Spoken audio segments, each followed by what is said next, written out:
আদুরিয়াতে পড়ল পোস্টার আর সেই পোস্টার ঘিরে তৈরি হলো বিতর্ক। তৃণমূল নেতার বিরুদ্ধে নানান অভিযোগ তুলেই সেই পোস্টার, নেতার নামেই পড়ল পোস্টার আর সেই পোস্টারে উল্লেখ করা হলো একাধিক অভিযোগ।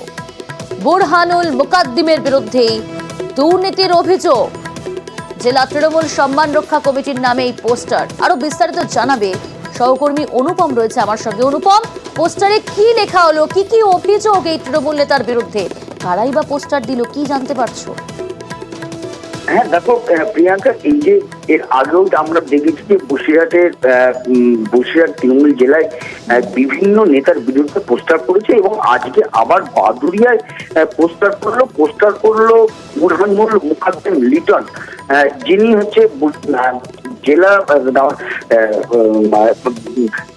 তিনি একদিকে হচ্ছে বাদুড়িয়ার যেমন তিনি তৃণমূলের নেতা, অন্যদিকে হচ্ছে জেলা পরিষদের শিক্ষার কর্মদক্ষ। তার বিরুদ্ধে একাধিক অভিযোগ নিয়ে পোস্টার করলো। যেমন তাতে লেখা রয়েছে যে পঞ্চায়েতের টিকিট দেওয়া নিয়ে তৃণমূলের কর্মী এবং মানুষের কাছ থেকে টাকা তোলা আদায় করা, তারপরে টোল ট্যাক্স নিয়ে তোলা আদায় করা, আবাসের ঘর দেওয়ার নাম করে সাধারণ মানুষ এবং তৃণমূলের কর্মীদের কাছ থেকে টাকা তোলা আদায় করা, এরকম একাধিক অভিযোগ নিয়ে বিচার চাই এবং জবাব চাই, এরকম ভাবেই পোস্টার করলো। এবং পোস্টারের তলায় পরিষ্কারভাবে লেখা রয়েছে বসিরহাট জেলা তৃণমূলের সম্মান রক্ষা কমিটি।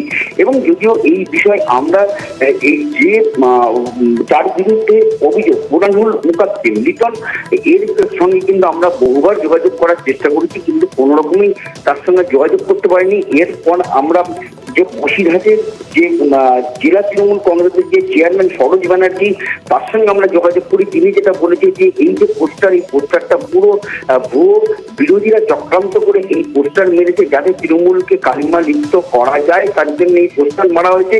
এবং এই যে অভিযোগগুলো করা হয়েছে, এই অভিযোগ পুরোটাই ভিত্তিহীন। এই অভিযোগের কোনো সত্যতা নেই। তার কারণ পঞ্চায়েত ভোট বহুদিন আগে চলে গেছে। যদি পঞ্চায়েত ভোট নিয়ে কোনো রকম দুর্নীতি বা কোনো রকম অভিযোগ থাকতো তাহলে এতদিন করতে কেন এতদিন পরে করলো?